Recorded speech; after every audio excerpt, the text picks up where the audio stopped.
لا الہ الا اللہ لا الہ۔ یہ ابھی 4 دنوں کی پیداوار ہے، یہ انگریزوں کے دور سے چلے ہیں، یہ وہابی ہے، یہ لا مذہب ہے، یہ غیر مقلد ہے، ان کا ایجاد کرنے والا انگریز ہے۔ آئیے ہم آپ کو بتاتے ہیں ہم ہیں کون، ہمارا تعارف کیا ہے، ہماری پہچان کیا ہے، ہم کس کو پوجتے ہیں، کس کے طریقے پہ پوجتے ہیں، ہم کس کو مانتے ہیں۔ ہم اہل السنہ والجماع ہیں، ہم اہل الحدیث ہیں، ہم اتنے ہی پرانے ہیں جتنا اسلام پرانا ہے۔ ہمارے ایک ہاتھ میں رب کا کلام ہے، ایک ہاتھ میں محمد رسول اللہ صلی اللہ علیہ وسلم کا فرمان ہے۔ ہم عبادت رب کی کرتے ہیں، پوجا رب کی کرتے ہیں، پوجا کرنے کا طریقہ مدینے والے محمد رسول اللہ سے لیتے ہیں صلی اللہ علیہ وسلم۔ ہمارے لیے قرآن و حدیث کی تعلیمات حرف آخر ہے۔ ہم دین اسلام کو ویسے سمجھتے ہیں جیسے محمد کریم نے اپنے اصحاب کرام کو سمجھایا۔ ہم سلف صالحین کے ماننے والے، ان کے منہج پہ چلنے والے، ہمارے لیے دلیل عرش والے کا قرآن، مدینے والے محمد کریم صلی اللہ علیہ وسلم کا فرمان۔ ہم اپنے آپ کو کسی شخصیت کے قول پر گردن جھکانے کے لیے ایسے تیار نہیں کرتے کہ اگر اس کا قول، اس کا فعل اللہ اور اس کے رسول کے حکموں سے ٹکرائے، ہم پھر بھی یہ کہیں جی بات تو ٹھیک ہے، حدیث تو ٹھیک ہے، پر ہمارے مذہب میں نہیں ہے۔ ہم قرآن کی آیت سن کر پھر یہ نہیں کہتے جیسے اصول کرخی کے رائٹر نے لکھا، قرآن کی آیت ہمارے امام کے قول کے خلاف آئے، تعویل کرنے کی کوشش کریں گے، اگر نہ کر سکیں گے تو کہہ دیں گے یہ آیت منسوخ ہے۔ ہم یہ نہیں کہتے۔ ہمارا ایمان و عقیدہ کیا ہے، ہماری سوچ اور منہج کیا ہے۔ ہمارے سامنے رسول اللہ صلی اللہ علیہ وسلم کی صحیح حدیث آ جائے، دنیا اس سے ٹکرانے کے لیے کھڑی ہو جائے، کائنات کے ہر آدمی سے ٹکر لے سکتے ہیں، محمد مصطفیٰ کی حدیث کو نہیں چھوڑ سکتے۔ ہم نے کسی کو اپنے لیے اس مقام پہ فائز نہیں کیا جس مقام پر محمد الرسول اللہ کو عرش والے رب نے کیا ہے۔ جو اس کے پیچھے چلا وہ اللہ کی اتباع کرنے والا، عبادت کرنے والا ہے، اور جو مصطفیٰ کو چھوڑ دیتا ہے وہ رب کی جنت کو چھوڑ دیتا ہے۔ ہمیں انگریز کی اولاد کہنے والوں، لا مذہب کہنے والوں، ہم واقعی تمہارے عقیدے کے مطابق لا مذہب ہیں، کیونکہ مذہب محمد الرسول اللہ کے بعد ہم نے نئے مذہب کو ایجاد نہیں کیا۔ تم نے تو بستیوں کے نام پہ مذہب بنائے، تم نے ہستیوں کے نام پہ مذہب بنائے، تم نے قرآن و حدیث کے دلائل سننے کے بعد پھر کہا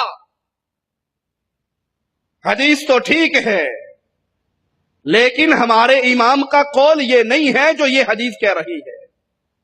حدیث کو چھوڑا جا سکتا ہے، امام کی اندھی تقلید کو نہیں چھوڑا جا سکتا۔ رب محمد کی قسم، ہم کائنات کے ہر آدمی کی بات کو ٹھوکر مار سکتے ہیں، فاطمہ کے بابا کی کسی بات کو نہیں جھٹلا سکتے صلی اللہ علیہ وسلم۔ مسائل و احکام کو سمجھنے میں ہم پابند ہیں اس فہم کے جو فہم اصحاب محمد الرسول اللہ کا تھا صلی اللہ علیہ وسلم۔ کوئی پوچھنے والا پوچھ سکتا ہے آپ کی ابتدا کب سے ہوئی ہے؟ ہم اس کو جواب میں کہیں گے جتنا پرانا اسلام ہے، جتنا پرانا قرآن و حدیث ہے، اتنا ہی پرانے اہل السنہ ہیں، اہل الحدیث ہیں۔ ہم قرآن و حدیث پہ عمل کرنے والے، قرآن و حدیث کی دعوت دینے والے، قرآن و حدیث کی طرف بلانے والے۔ یہ وتیرہ رہا ہے اہل شرک کا۔ دلائل کے میدان میں جب ان کی گود خالی ہو جاتی ہے پھر یہ نت نئے القابات سے پکارتے ہیں، نت نئے تانے لگاتے ہیں اور کہتے ہیں جی آپ نہیں سمجھتے، اہل الحدیث کی مجلسوں میں نہ جایا کرو، ان کی باتیں نہ سنا کرو، ان کے پروگرام اٹینڈ نہ کیا کرو۔ کیوں؟ یہ انگریز کی پیداوار ہے۔ ہم کہتے ہیں آج کے دور کے مشرک کا بھی یہی حال ہے جو مکہ کے مشرک کا تھا۔ وہ بھی کہا کرتے تھے محمد الرسول اللہ کے پاس نہ جایا کرو صلی اللہ علیہ وسلم۔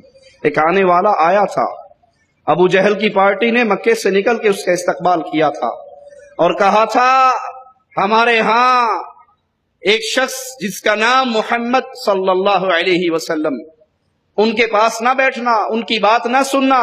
کیوں؟ جو ان کی سنتا ہے انہی کا ہو جاتا ہے۔ اس نے مکے میں داخل ہونے سے پہلے روئی اپنے کانوں میں ڈالی تھی کہ کہیں گلی میں چلتے ہوئے آواز کان میں نہ پڑ جائے، اور حرم میں آیا تھا، مصطفیٰ علیہ السلام کو دیکھا تھا، کہا میرے دل میں آیا پوچھوں تو صحیح کہتے کیا ہے۔ مجھے تو کہا گیا یہ شاعر ہے اور میں بھی شاعر ہوں، اگر ان کا کلام شعر و شاعری ہوا تو میں کہہ دوں گا یہ تو شعر ہے، سنو تو صحیح کہتے کیا ہے۔ میں پاس آیا، ان کے بیٹھا، پوچھا کیا پیغام دیتے ہو؟ مصطفیٰ علیہ الصلوۃ والسلام نے ارشاد فرمایا، قرآن حکیم کی یہ آیت تلاوت فرمائی، یہ سورت انا اعطیناک الکوثر فصل لربک وانحر ان شانئک هو الابتر۔ کہا یہ الفاظ میرے پردہ سماعت سے ٹکرائے، بے اختیار زبان حرکت میں آئی کہ یہ کلام کسی آدمی کا کلام ہو ہی نہیں سکتا۔ آج یہی آوازہ لوگوں پہ لگایا جاتا ہے اہل حدیثوں کے پاس نہ جانا۔ یہ اپنے آپ کو اہل سنت کہلاتے ہیں اور یہ اصلی اہل سنت ہے۔ ان کا کلام نہ سننا، ان کی مجلسوں میں نہ بیٹھنا، کیوں؟ اس کے پیچھے کہانی کیا ہے؟ وہ اس لیے کہ ان کے ہاتھ میں عرش والے کا کلام اور مدینے والے کا فرمان ہے۔ یہ کسی کو لسوڑی شاہ کی طرف نہیں بلاتے، یہ کسی کو بریلی اور دیوبند کی طرف نہیں بلاتے، یہ کسی کو کاما والی سرکار کی طرف نہیں بلاتے۔ یہ کہتے ہیں لوگوں، رب نے پیدا کیا ہے، رب نے زندگی دی ہے، رب نے عزت دی ہے، رب نے صحت دی ہے، گردن جب جھکانی ہو رب کے سامنے جھکایا کرو۔ سنت جب بھی لینی ہے تو محمد الرسول اللہ کی